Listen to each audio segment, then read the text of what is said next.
Esses são os que seguem o Cordeiro aonde quer que ele vá. Que tema maravilhoso! Tema maravilhoso! Eu fui tremendamente abençoado por nosso estudo desse tema. Vocês não concordam? E nessa noite, vamos dar continuidade às mensagens da noite anterior. E como eu lembrei a vocês, essas mensagens não pretendem ser necessariamente sermões isolados, mas um estudo da Palavra de Deus, no qual daremos uma olhada no Cordeiro, na história da origem do Cordeiro, na jornada do Cordeiro, no significado da importância do Cordeiro e em nossa responsabilidade para com esse Cordeiro, que será o foco de nosso estudo esta noite. E estaremos na Palavra de Deus, por isso eu peço que peguem a Palavra de Deus. Mas antes de começarmos, vamos nos entregar a Ele com uma palavra de oração. Então, por favor, inclinem suas cabeças. Pai Celestial, eu te agradeço muito por esta oportunidade de estarmos juntos como família de Deus. Abençoa-nos agora com teu Espírito, com a sua presença. Senhor, por favor, seja o nosso professor essa noite.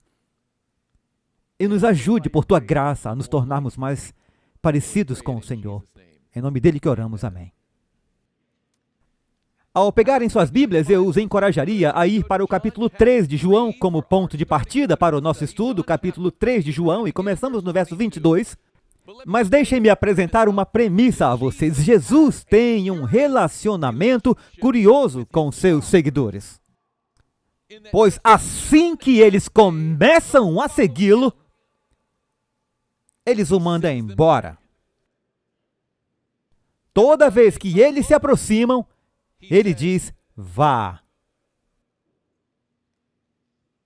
É curioso. Aqueles que seguem o Cordeiro são sempre aqueles que ele vai mandar embora. É um pensamento interessante. O que me levou há alguns anos a esse pensamento interessante que compartilhei com vocês essa noite é que, por que Jesus tinha discípulos? Por que Jesus precisava ter ao seu redor um grupo de homens que o seguisse aonde quer que ele fosse? Por que isso era importante? Por que era necessário? Era para o seu conforto, para a sua proteção, para o seu encorajamento ou para o bem da documentação? Eles estavam lá para testemunhar tudo o que Cristo fez e em seguida contar a outras pessoas sobre isso por meio dos seus escritos e seus testemunhos. Por que Jesus tinha discípulos? E você poderia pensar em muitas boas razões, mas vamos verificar com o próprio Jesus. Marcos capítulo 1. Essa é uma passagem bônus para vocês. Estaremos em João capítulo 3, mas em Marcos capítulo 1, Jesus disse a eles, aos seus discípulos, sigam-me e eu farei com que vocês se tornem o quê? Pescadores de homens. E quando eles se inscreveram para seguir o Cordeiro aonde quer que ele fosse, não era apenas para vê-lo trabalhar, mas para se tornarem trabalhadores por direito próprio. Eles estavam se inscrevendo para fazer parte de uma escola de treinamento para serem enviados para o trabalho missionário. Sigam-me, Jesus disse, e eu farei com que vocês se tornem pescadores de homens.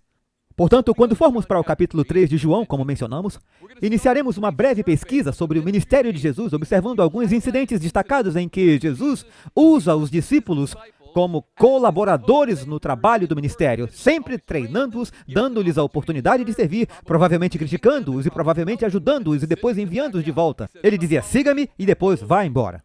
E assim por diante. João capítulo 3, verso 22. Depois dessas coisas, Jesus e seus discípulos foram para a terra da Judéia e lá ele permaneceu com eles e batizou.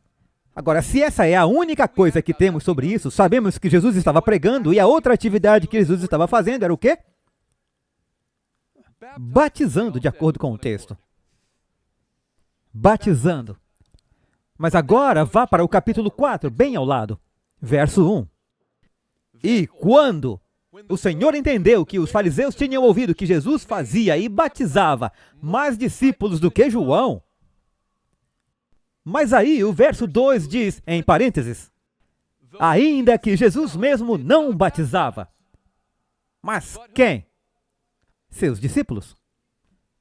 Jesus foi creditado com mais batismos do que João Batista, embora ele não batizasse. através dos seus discípulos, ele recebe o crédito pelo que eles foram enviados para fazer. É interessante.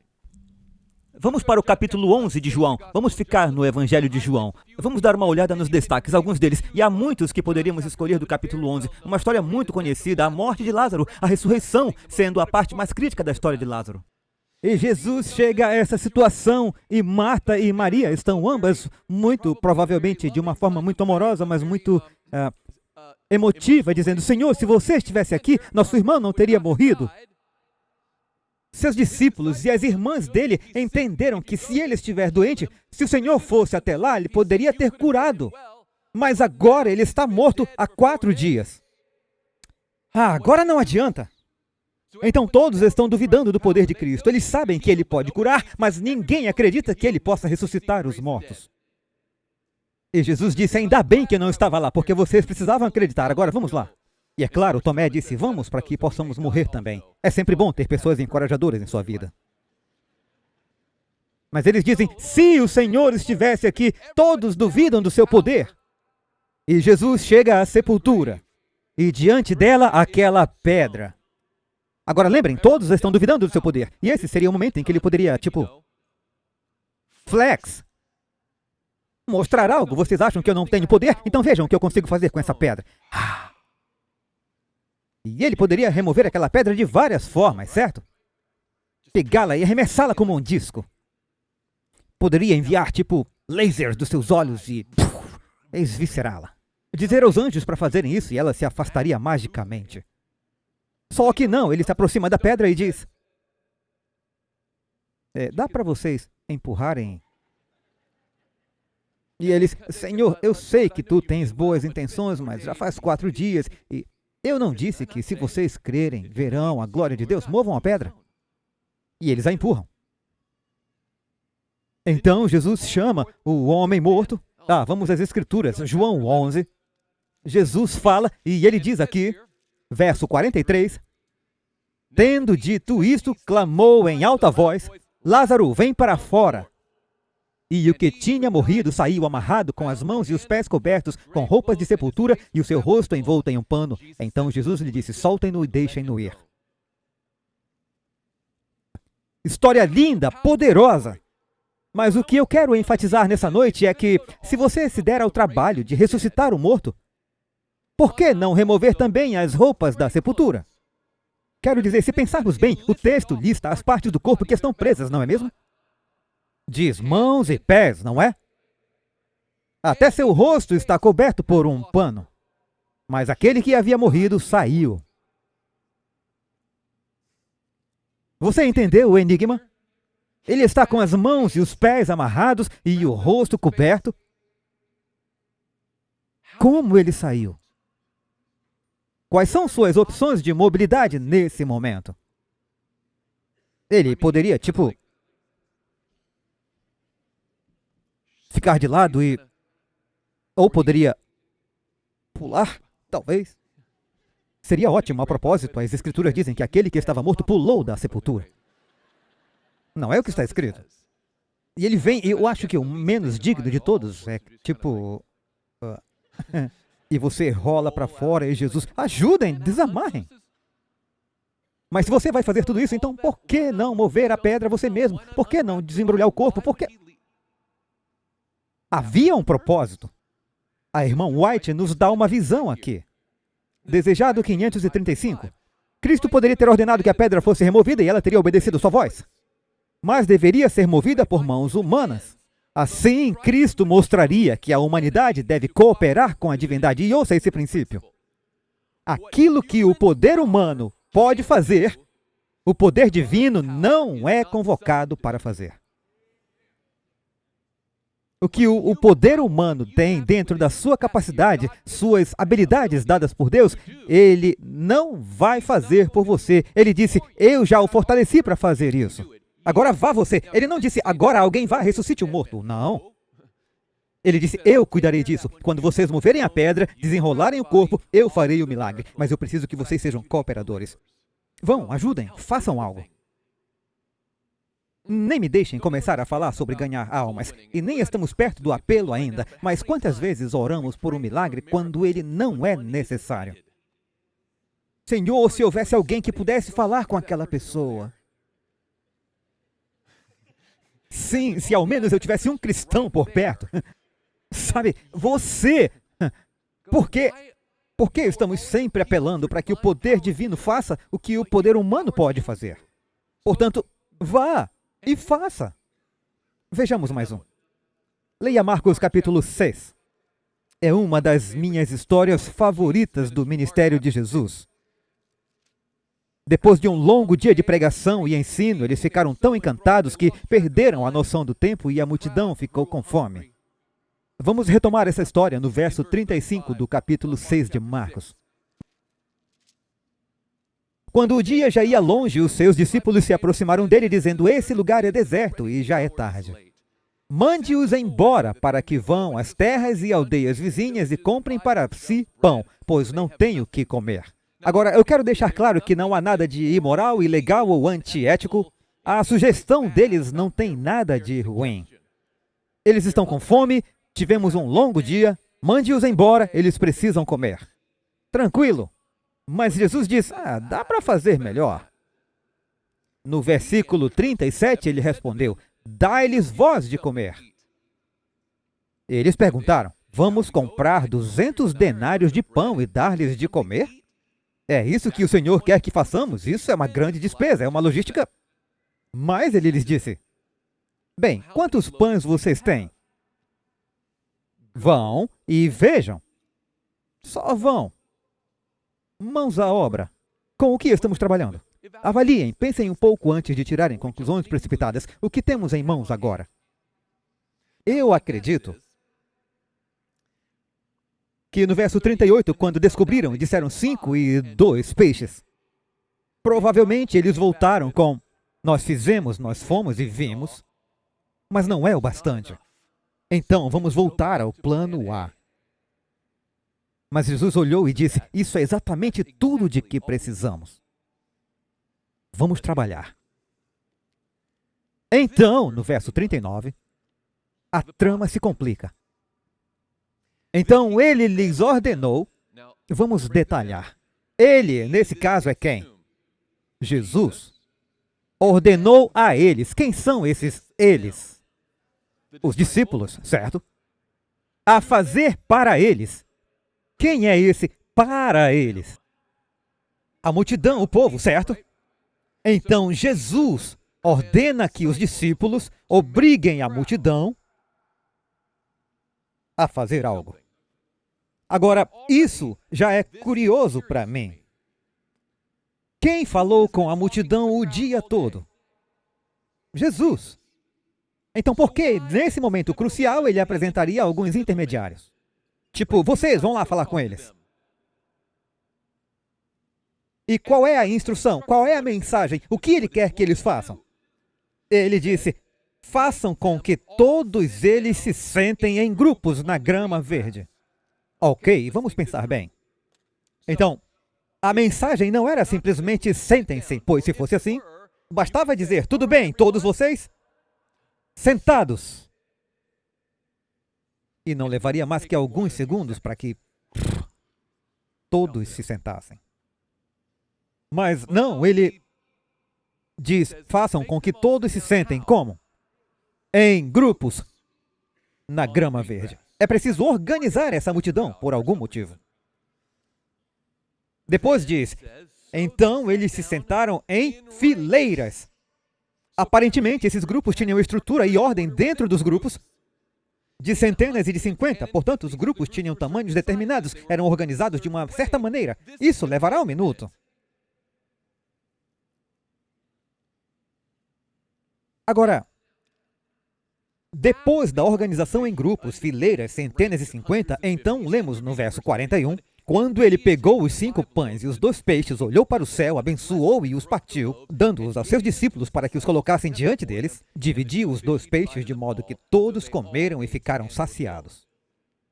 Assim, o trabalho foi concluído, mas será que não podemos ver que talvez haja maneiras mais rápidas de fazer isso? Não haveria maneiras mais eficientes de alimentar os 5.000? do que fazer com que os discípulos conversassem com as pessoas e as organizassem em grupos. Poderiam ter organizado as pessoas em grupos, em fileiras, em ordens e depois voltado. Muito bem, agora estamos prontos. Quer dizer, por exemplo, Jesus poderia ter dito: estendam as mãos e vamos orar.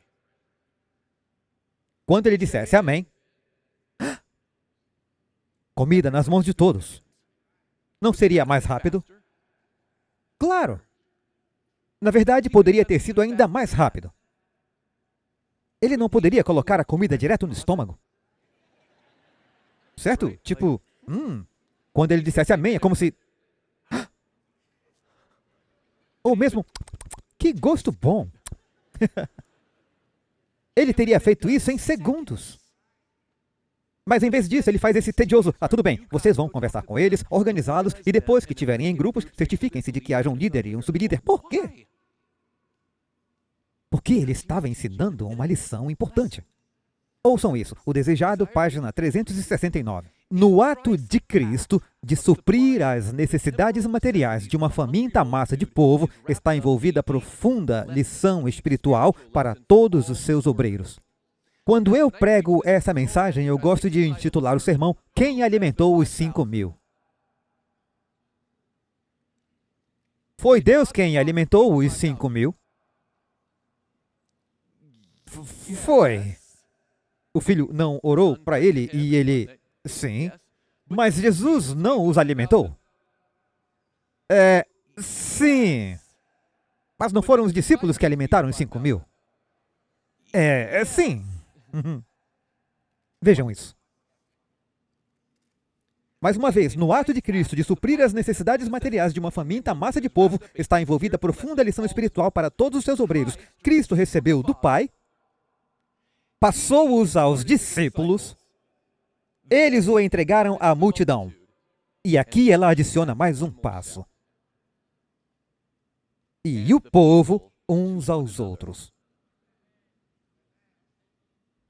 Amigos, por que Deus dedicou tempo para organizar as pessoas? Para que cada uma fizesse a sua parte na obra de Deus. E essa é a profunda lição espiritual, e ela continua explicando. Assim, todos quantos se acham ligados a Cristo devem receber dele o pão da vida, o alimento celestial, e passá-los a outros. É por isso que Jesus tem seguidores. Não apenas para vê-lo trabalhar, mas para também trabalharem por direito próprio. Vamos até Lucas 8. Temos 3 rápidas histórias, uma atrás da outra, sobre essa metodologia de Jesus de enviar para longe, enviar para fora, enviar missionários para o campo.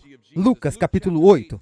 Eu gostaria de poder contar toda a história, mas Jesus encontra esses endemoninhados. Eles estão guardando o caminho para a cidade e houve então uma batalha de xadrez entre Cristo e Satanás, uma guerra estratégica. E Cristo venceu porque ele é brilhante. Ele não é apenas humilde, doce e gentil, mas também é inteligente.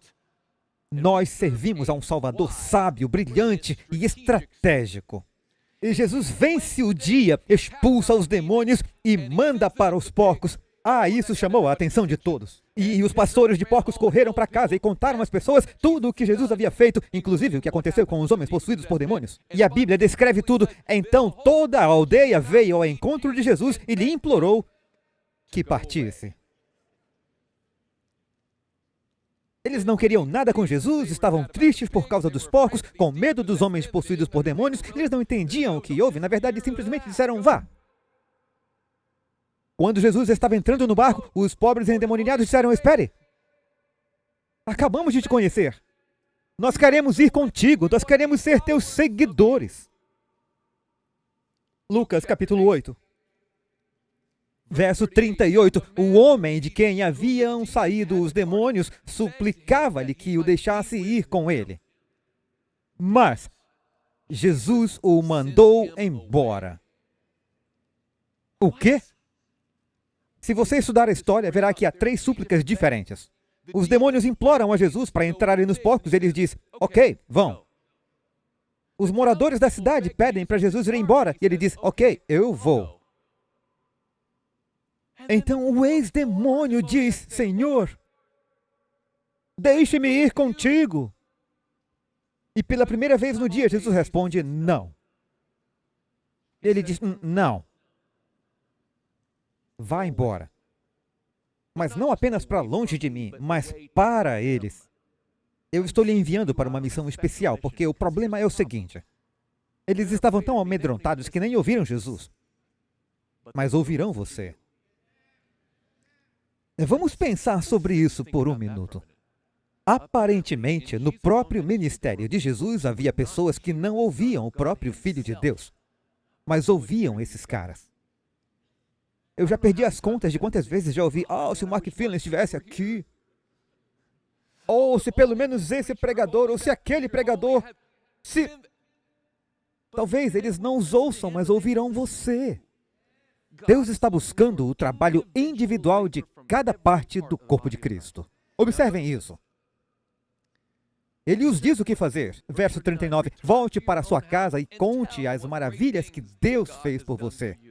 E ele, seguindo seu caminho, anunciava por toda a cidade as maravilhas que Jesus havia feito por ele. Assim, verso 40, quando Jesus voltou, a multidão o recebeu, pois todos o aguardavam.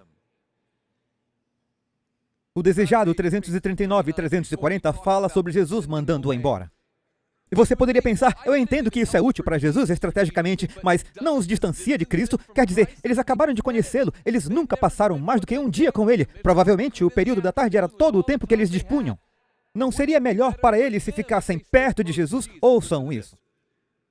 Desejado 339. Ao fazerem esse trabalho, eles poderiam receber uma bênção maior do que se tivessem permanecido em sua presença apenas para benefício próprio. Como é possível, então, estarem mais perto de Jesus estando mais longe? Ela explica.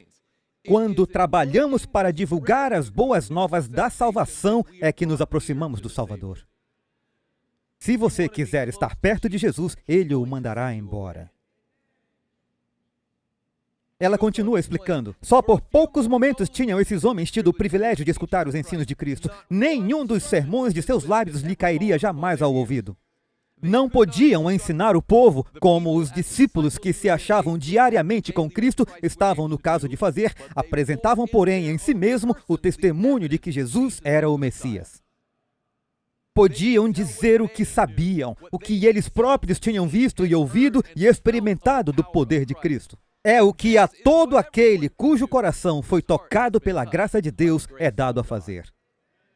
Isso é Lucas capítulo 8. Agora vá para Lucas capítulo 9, verso 1.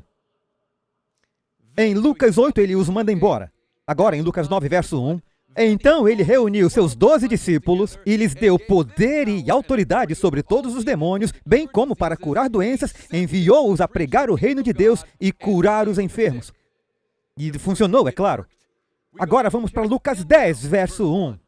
Depois disso, o Senhor designou outros 70 e os enviou de 2 em 2 diante de sua face a todas as cidades e lugares para onde ele mesmo estava indo. Então vamos fazer as contas. 2 endemoniados, 12 discípulos e 70 outros. Pelas minhas contas, espero estar certo, agora são 84.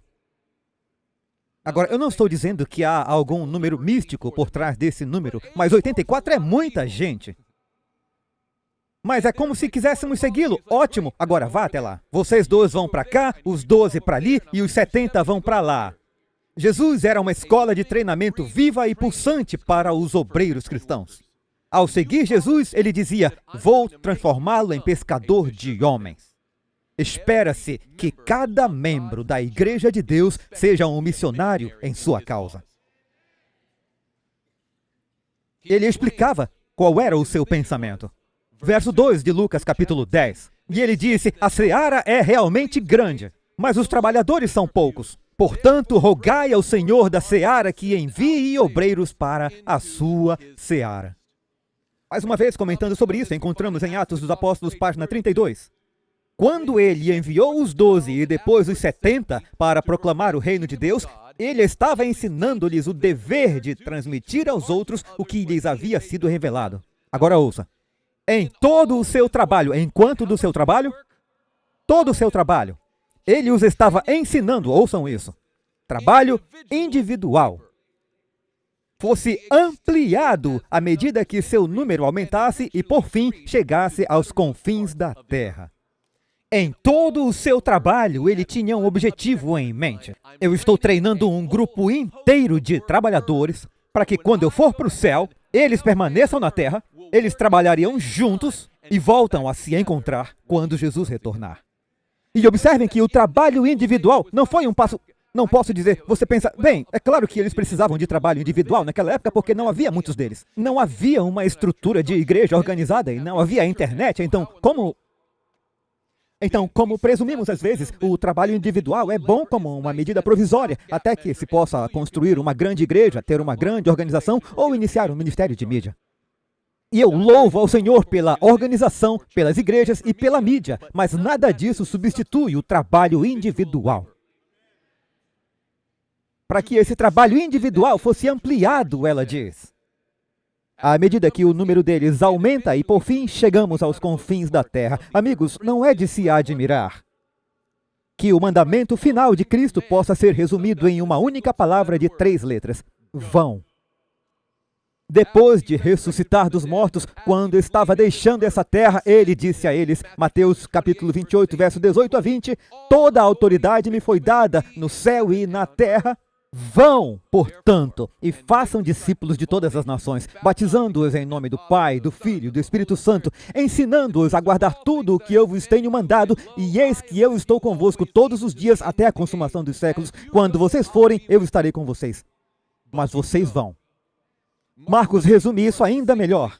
Em seu relato, em Marcos 16, verso 15, e ele lhes disse, vão por todo o mundo e preguem o evangelho a toda criatura. Neste comando, vão. O verbo operativo é vão e o sujeito implícito é você. A obediência a essa ordem faz com que cada discípulo de Jesus, cada seguidor de Cristo, trabalhe pessoalmente pelas almas, foi a chave para o crescimento explosivo da Igreja Apostólica. Voltem ao capítulo 2 de Atos, já estudamos um pouco sobre isso ontem à noite. Dissemos que a Igreja Adventista precisa ser mais pentecostal, segundo a definição bíblica. Depois que Pedro pregou aquela incrível mensagem da verdade presente, e os que a ouviram foram tocados até o coração e foram batizados, e de bom grado receberam a sua palavra, e no verso 41 diz que naquele dia cerca de 3.000 almas se juntaram a eles. Mas o que aconteceu depois disso?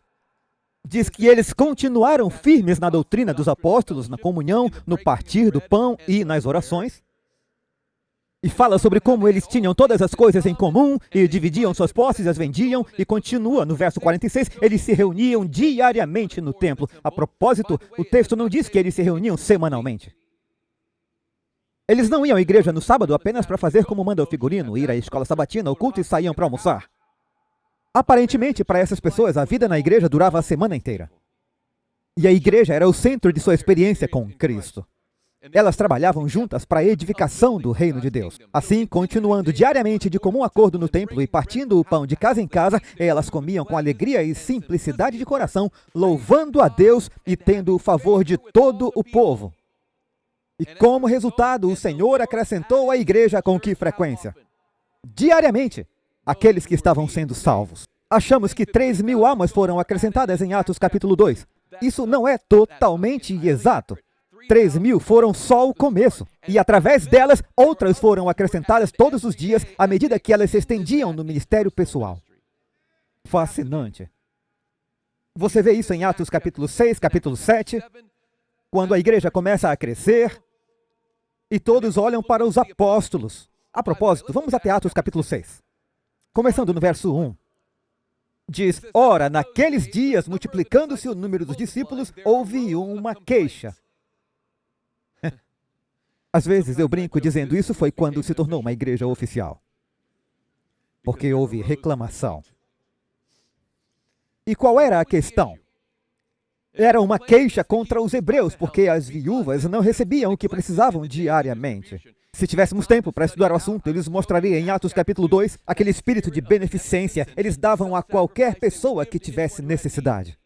Em Atos capítulo 4, aconteceu a mesma coisa, mas dessa vez, em vez de dar aos necessitados, eles deram aos apóstolos para que estes pudessem distribuir a ajuda.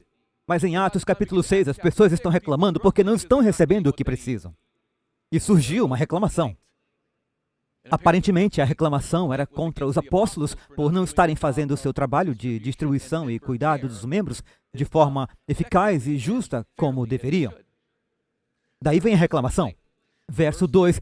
Então os 12 convocaram a multidão dos discípulos e disseram: não é apropriado que deixemos a palavra de Deus para servir às mesas. Que frase interessante. E a propósito, vamos refletir sobre isso. Em Atos capítulo 6, 3.000 pessoas se converteram e mais pessoas se convertiam diariamente. A palavra usada aqui é multiplicado, pois o número de discípulos estava se multiplicando. Portanto, havia esse grande grupo de pessoas olhando para esses 12 homens para distribuir coisas. Isso nos faz lembrar de outra história que já estudamos. Jesus já não teve um grande grupo de pessoas ao seu redor, 12 ajudantes, que precisavam distribuir coisas. Observem, ele não fez isso milagrosamente sozinho. Ele disse: deixem-me mostrar a vocês como trabalhar. Amigos, eu acho que o capítulo 6 de Marcos foi escrito com o propósito de preparar os discípulos para o capítulo 6 de Atos. Eles disseram: esperem, isso me lembra algo. Lembram daquele dia em que havia milhares de pessoas lá fora e o que Jesus teve que fazer? Ah, isso mesmo, ele tinha um propósito. Por que nos organizou? Para que pudéssemos participar da obra. E foi exatamente o que fizeram. Irmãos, escolham entre vocês 7 homens de boa reputação, cheios do Espírito Santo e de sabedoria, aos quais constituiremos sobre este negócio. Mas nós nos entregaremos continuamente à oração e ao ministério da palavra. Nós seremos os pastores da igreja, seremos os apóstolos. Mas precisamos de diáconos, precisamos nos organizar para o serviço, o que aparentemente, segundo Atos dos Apóstolos, página 9, é o propósito completo da igreja. Ela foi organizada para servir, e a sua missão é levar o evangelho ao mundo. Ela foi organizada para servir. Aliás, um dos primeiros milagres na igreja primitiva, verso 5. E a palavra agradou a toda a multidão. E qual foi o resultado, verso 7? Então a palavra de Deus o quê? Se espalhou. E o número de discípulos se multiplicou muito em Jerusalém. E muitos sacerdotes se tornaram obedientes à fé porque a igreja estava organizada para o serviço, usando todos os membros para o dever missionário. Vamos até Atos capítulo 8. Após a morte de Estevão, houve uma grande perseguição. No capítulo 8, verso 1, diz que naquele tempo houve uma grande perseguição contra a igreja que estava em Jerusalém e todos foram dispersos pelas regiões da Judéia e Samaria. Mas observe o que ele acrescenta, vírgula, exceto quem? Os apóstolos. Todos foram dispersos, exceto os apóstolos. Portanto, os apóstolos ficaram em Jerusalém e eles devem ser os outros membros da igreja, os outros seguidores de Jesus, os membros, os próprios discípulos, não os apóstolos. E o que aconteceu? Verso 4. E os que foram dispersos foram por toda parte pregando a palavra. E se estudarmos mais, no capítulo 11, veremos que os que foram dispersos, os membros leigos da igreja, foram e começaram outro ramo chamado Antioquia. E a partir daí, o evangelho foi anunciado ao resto do mundo. Você pode ver o mesmo exemplo de Filipe em Samaria, Filipe com o etíope. Assim como Áquila e Priscila ministrando, você pode ver leigos, não apóstolos, mas eles complementavam. Eles trabalhavam com os apóstolos. Entendemos isso. Pedro, Tiago e João tinham um ministério único e distinto. Mas eles não eram os únicos ministros, eles tinham seu papel e nós precisamos apoiá-los em nosso papel. E cada um estava fazendo a sua parte e, como resultado, a igreja cresceu. Vamos a Efésios capítulo 4, por favor. Dando continuidade ao nosso estudo. Há um princípio em jogo que está atuando nesse processo. O apóstolo Paulo articula bem em Efésios capítulo 4. Diz no verso 11, e ele mesmo deu alguns para serem apóstolos, outros profetas, outros evangelistas e outros pastores e mestres. Amigos, é vontade de Deus que tenhamos pastores, professores, administradores e evangelistas? É isso que Deus quer? Sim. Mas ele está chamando todo mundo para ser pastor, professor ou evangelista? Não, apenas alguns terão essa função. A implicação é que a maioria não terá. Mas por que essas posições, esses papéis de liderança são estabelecidos na igreja? Vamos continuar lendo. Aqui diz, eu vou ler o versículo 12 da versão King James. Para o aperfeiçoamento dos santos, vírgula, para a obra do ministério, vírgula, para a edificação do corpo de Cristo. Então, quais são as funções dos apóstolos e dos presbíteros? Quer dizer, o que os apóstolos, mestres, evangelistas e pastores devem fazer? E ninguém precisa responder com medo de ser uma pergunta capciosa. Me desculpem por isso. Mas parece que são 3 funções, certo? E quais são esses 3? Número 1, aperfeiçoar os santos. E fazer a obra do ministério. E edificar o corpo de Cristo. Bem, é isso que gostaríamos que um bom pastor e evangelista fizesse, não é mesmo? Aperfeiçoar os santos. A obra do ministério. E fazer crescer o corpo de Cristo. É a descrição do trabalho de um pastor, certo? Portanto, é o que queremos que os evangelistas façam. Mas, então você lê o verso 12 da versão King James.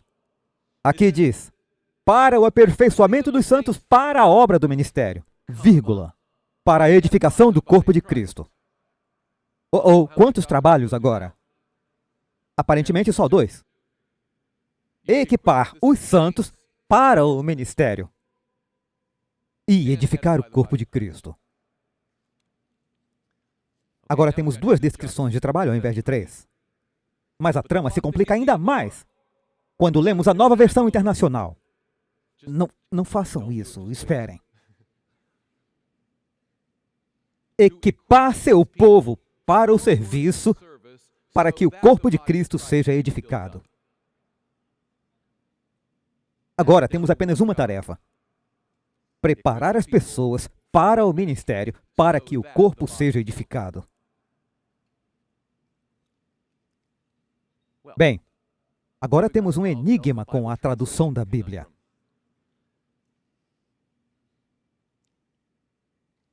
Portanto, quando há diferentes interpretações de uma passagem, a regra geral é escolher a que você mais gosta. Certo? Tipo, essa corresponde ao que eu já acredito e com o que me sinto confortável. Portanto, essa deve ser a verdade porque está de acordo comigo. Amigos, essa é uma forma perigosa de ler a Bíblia ou o espírito de profecia. Dizemos, eu vou colocar um alfinete aqui, recuamos um pouco, procuramos um pouco mais pelo contexto, deixem-me procurar outras passagens que tratem do assunto e podemos deixar que a Bíblia seja o próprio intérprete. É uma boa ideia. Então vamos continuar para tentar descobrir o que Paulo quis dizer aqui. No verso 16, no final dessa sessão, ele diz, falando de Cristo, do qual todo o corpo, notem bem, está unido e entrelaçado pelo que cada junta fornece, segundo o eficaz funcionamento com que cada parte contribui para o crescimento do corpo, para sua edificação em amor. Paulo deixa claro que o que ele está tentando explicar são as posições de liderança na igreja. Estamos lá para ajudar os membros da igreja a serem ativos no serviço, de modo que, quando todos trabalhamos juntos, o corpo é edificado e a missão pode ser cumprida, e em breve, muito em breve, veremos Jesus voltar. Faz sentido para você?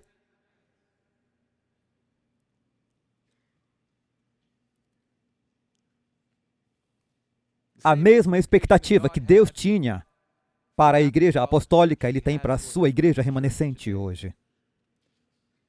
A igreja adventista não foi criada para ser apenas mais uma denominação cristã. Nós temos uma mensagem distinta e um método bíblico para transmitir essa mensagem a todo o mundo. Nesses últimos dias, Deus espera que cada membro seja um missionário. Evangelismo, página 381. Se fossem dadas as devidas instruções, caso fossem seguidos métodos apropriados, todo membro da igreja faria seu trabalho como membro do corpo. faria trabalho missionário cristão. Mas as igrejas estão morrendo e querem um ministro que lhes pregue.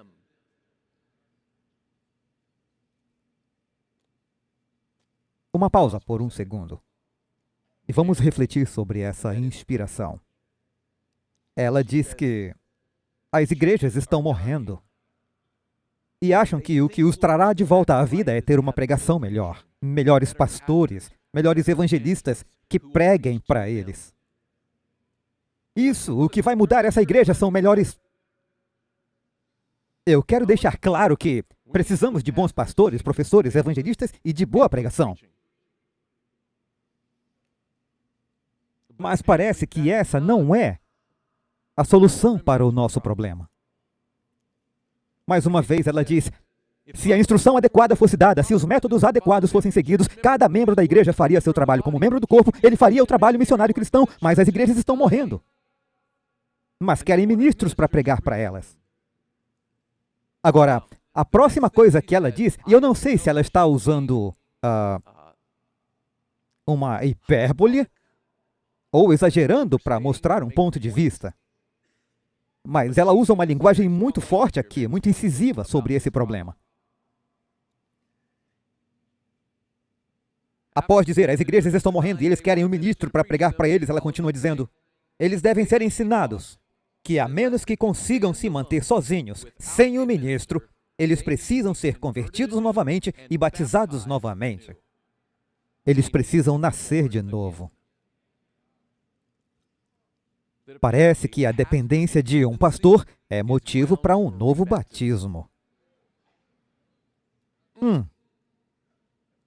Agora, já consigo imaginar os memes sendo lançados. O pastor DeVasher é contra os pastores. O pastor DeVasher é um pastor, ok? Eu sou um grande fã de pastores, evangelistas, instrutores, administradores e todas essas coisas, certo? Mas em nenhum lugar da Bíblia ou do Espírito de Profecia, isso substitui o trabalho individual que Deus espera de cada membro do corpo de Cristo. Está claro? Não devemos ser dependentes de pastor, devemos ser cooperativos e agradecidos ao pastor. Devemos colaborar com Cristo e com a nossa liderança, a nossa organização e a nossa estrutura, de modo que estejamos organizados para o serviço e cada membro seja um missionário. Essa é a meta. Ministry of Healing, página 149. Toda a igreja deve ser uma escola de treinamento para obreiros cristãos.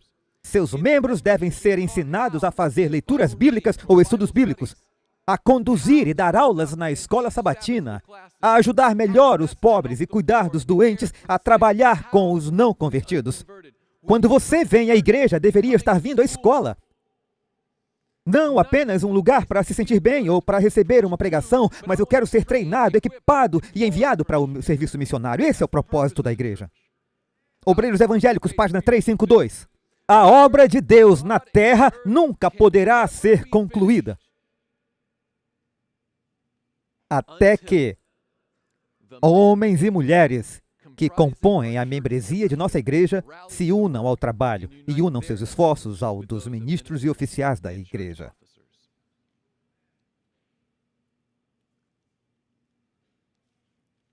Amigos, estamos vivendo no fim dos tempos. Satanás se deleita em desencorajar, distrair, dissuadir e ofuscar de todas as formas possíveis para tirar as pessoas do seu trabalho, que é o de salvar almas. Eu garanto a vocês que, se você pensa em ganhar uma alma, Satanás vai contra-atacar com algum tipo de distração, frustração ou desânimo em sua vida. Se a sua igreja começar a dar passos no sentido de ser mais evangelística e focada na divulgação, na conquista de almas, na fidelidade e na transmissão dessa mensagem, eu lhe garanto que haverá problemas. Nem por um momento diga, eu acho que o Senhor não tem nada a ver. Não, não, não. O que aprendemos com o livro de Apocalipse é que há ódio contra a igreja remanescente de Deus por parte do próprio Satanás e seu trabalho é frustrar a missão bem-sucedida desse movimento.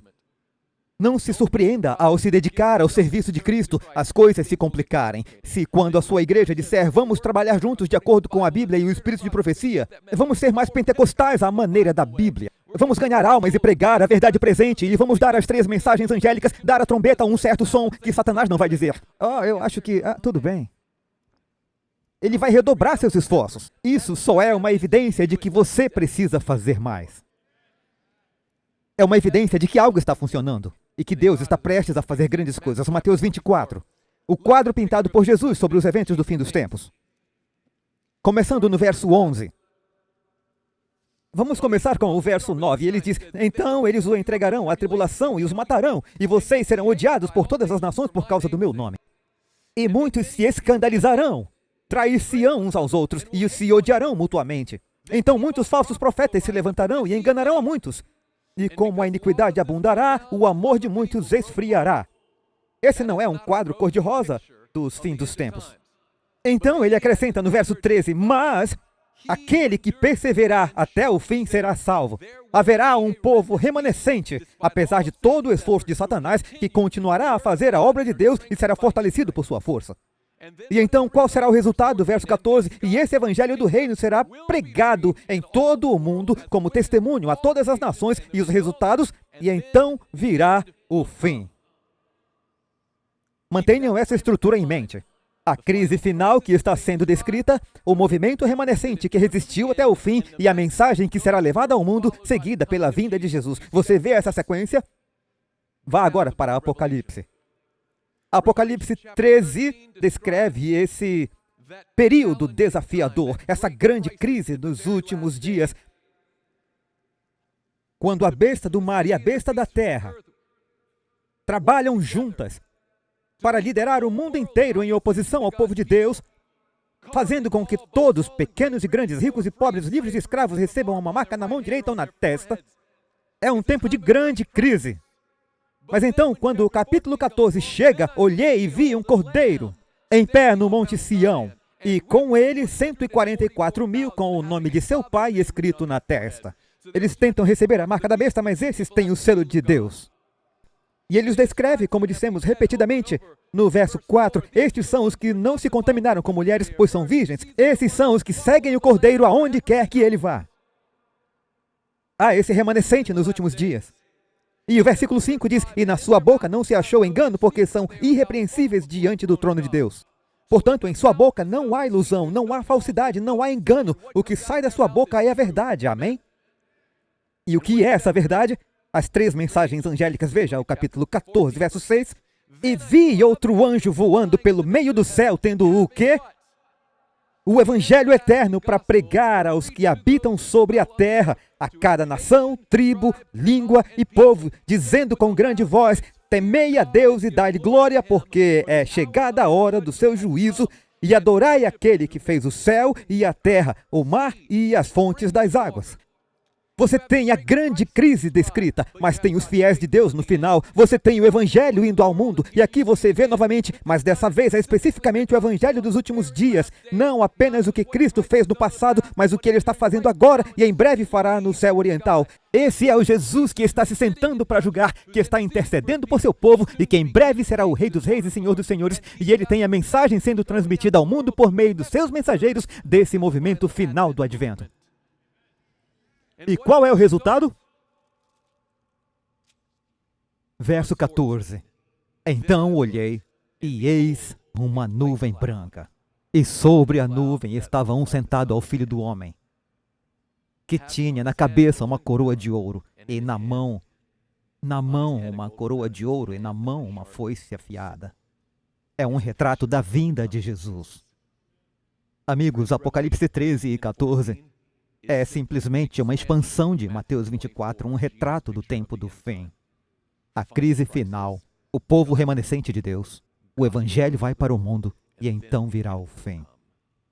Estamos vivendo esse momento.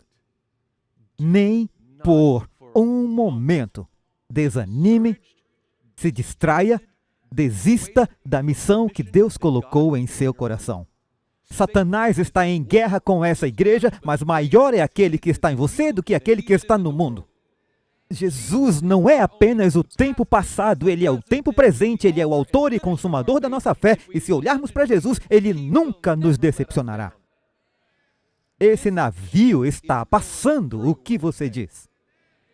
Parece que vai cair, você vai se sentir sozinho, pode ser difícil às vezes, você não consegue ver seu próximo passo, mas fique com Jesus e Ele ficará com você. E quanto mais perto você estiver dele, mais Ele dirá, agora vá. Mas eu quero segui-lo. É assim que você me segue em serviço.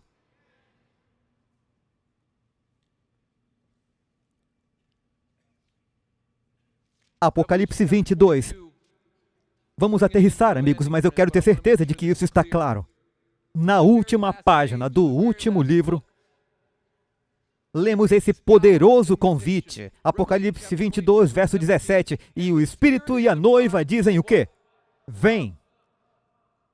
Que aquele que está ouvindo, venha. Aquele que tem sede, venha. Quem quiser que tome a água da vida livremente. Receio que interpretemos isso erroneamente muitas vezes. Observe o que realmente está escrito. E o Espírito e a noiva dizem, vem. Agora observe isso. E aquele que ouve, o quê? Diga, vem. Todos os que ouvem a mensagem devem, por sua vez, transmitir a mensagem. Todos os que ouvirem e receberem essa mensagem devem se voltar para outra pessoa e dizer, venha você também. E essa pessoa irá para outra pessoa, e essa pessoa irá para outra, e o serviço individual se estenderá à medida que seu número aumentar até abranger o mundo inteiro. Eu louvo ao Senhor pela internet. Eu louvo o Senhor pela tecnologia, pela organização e pelas estruturas, e eu louvo a Deus por tudo isso. Mas o que ele está vendo é que o propósito de todas essas ferramentas e estruturas não é tomar o lugar do serviço individual, mas capacitar o serviço individual para que cada membro seja um missionário e veja Jesus nessa geração.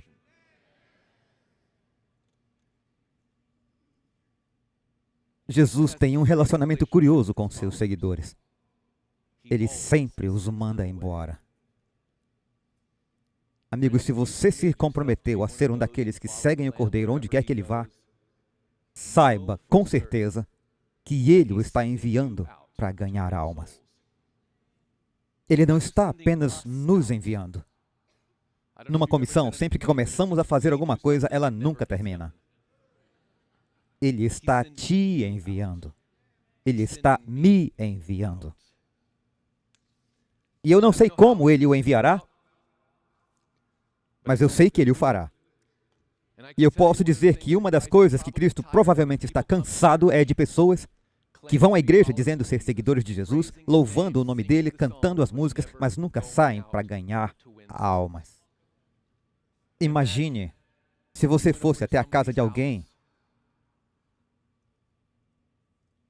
que está passando por uma crise em sua vida porque um dos seus filhos está desaparecido.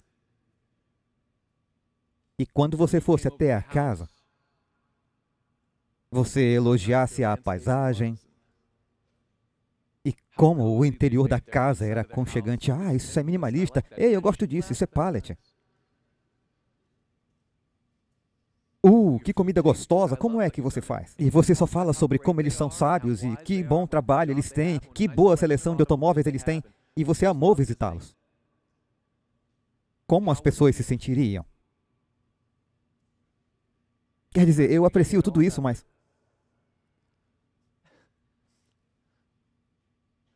meu filho está desaparecido. Vá embora. Vá.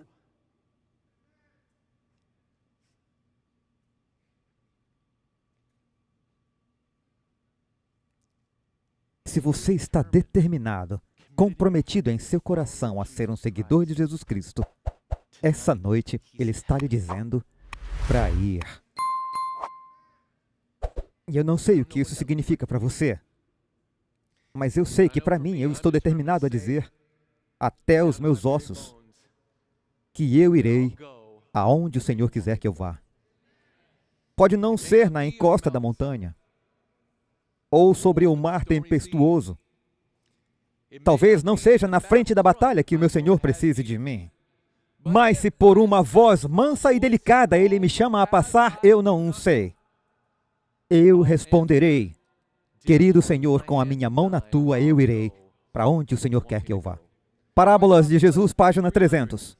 A ordem de Cristo, ide por todo o mundo, pregai o evangelho a toda criatura, é dirigida a todos os seus seguidores.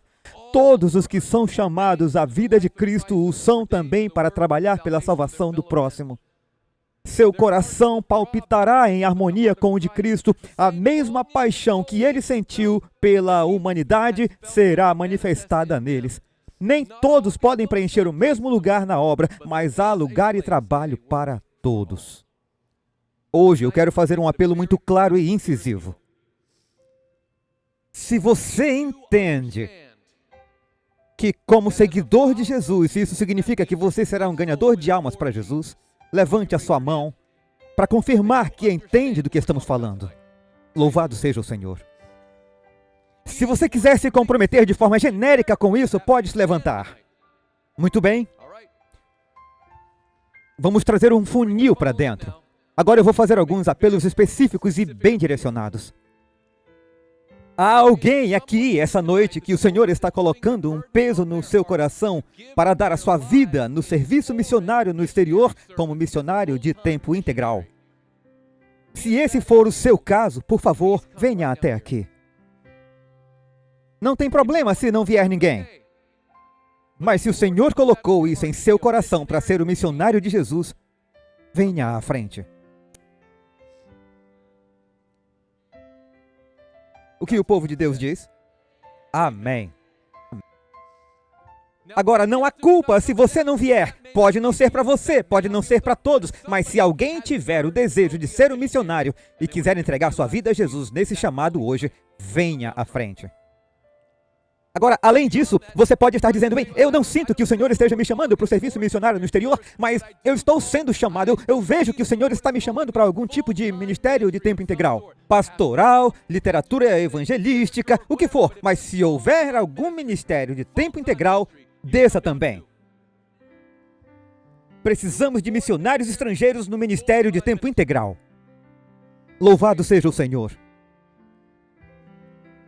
Agora, alguns de vocês estão dizendo, eu sou jovem, essa é a geração de jovens para Cristo, eu não posso comprometer minha vida inteira, ainda não sei o que eu vou fazer, mas eu posso pelo menos dedicar meu tempo livre, eu vou dedicar meu verão a sair de porta em porta, distribuir literatura, comportar, e eu vou dedicar essa parte da minha vida como missionário. Desça você também. Será que temos algum jovem evangelista de literatura de verão que virá aqui essa noite e se comprometer a dizer, eu vou dedicar o meu tempo e quanto puder à causa de Cristo, eu vou ganhar almas? Você pode ser um missionário, um pastor, talvez o Senhor esteja o chamando para ser um evangelista em tempo integral ou apenas para dedicar seu verão a Ele, mas você vai, conforme a orientação do Senhor.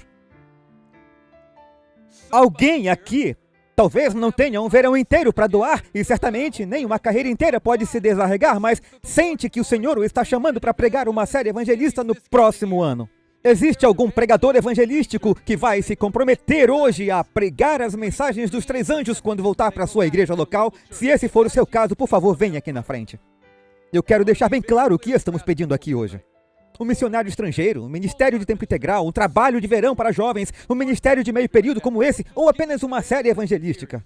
Eu estou disposto a fazer isso por ti, Senhor. Eu ouço o teu chamado e eu vou. Alguns podem dizer, eu não sou do tipo que se abre, eu sou tímido, eu tenho medo de viajar para o exterior. O Senhor claramente não está me chamando para um ministério em tempo integral. Eu não tenho um verão para dar, eu não me encaixo em nada disso, eu não vou pregar e evangelizar. Não é isso que eu quero, mas eu posso me sentar com alguém, abrir uma Bíblia e dar um estudo bíblico. Quantos aqui esta noite querem vir à frente e dizer, pela graça de Deus eu vou conduzir alguém à verdade por meio dos estudos bíblicos? Desça. Talvez nem todos sejam o apóstolo Paulo, mas temos aqui alguns Áquilas e Priscila. E pode ser você. Alguns podem dizer, eu não sei se isso é verdade, mas eu sou ótimo em trabalhar com pessoas na minha igreja local e os jovens precisam de mim onde eu estou e eu vou ser um professor da escola sabatina. Quem quer ser um professor da escola sabatina para Jesus, então venha. A propósito, já que eu estou aqui com vocês, homens de verdade também ensinam crianças na escola sabatina. Mas isso é um outro sermão, não temos tempo hoje. Então leve para casa e faça algo com isso, ok? ministério de tempo integral, missão internacional, carreira em tempo integral e ministério pessoal, pregação de verão e evangelismo, conduzindo alguém através de uma mensagem completa, pregando e ensinando numa escola sabatina. E talvez haja algo que eu ainda não tenha mencionado e que o Senhor esteja especificamente colocando em seu coração. Obviamente, não podemos receber todos aqui embaixo, mas eu quero deixar claro que Deus está chamando a todos para irem. Querido Pai Celestial, eu agradeço por Jesus. Obrigado por seu plano de redenção e por sua fidelidade a nós. E, Senhor, por favor, nos dê em troca a fidelidade a Ele. Mas mais do que apenas fidelidade, Senhor, queremos utilidade. Ajude cada membro do seu corpo a ser um missionário em sua causa. Abençoa esses missionários estrangeiros, esses pastores, esses evangelistas, esses professores, esses leigos, esses professores de escola sabatina, esses pregadores de evangelismo. Ajuda-nos a ir aonde quer que estejamos fazendo o que o Senhor nos pediu para fazer, Senhor. Ajuda-nos, por favor, a ir e fazer, e em breve, muito em breve, quando Jesus vier, que não falte ninguém. Esse é o nosso desejo e oramos em nome de Jesus. Todo o povo de Deus diz amém.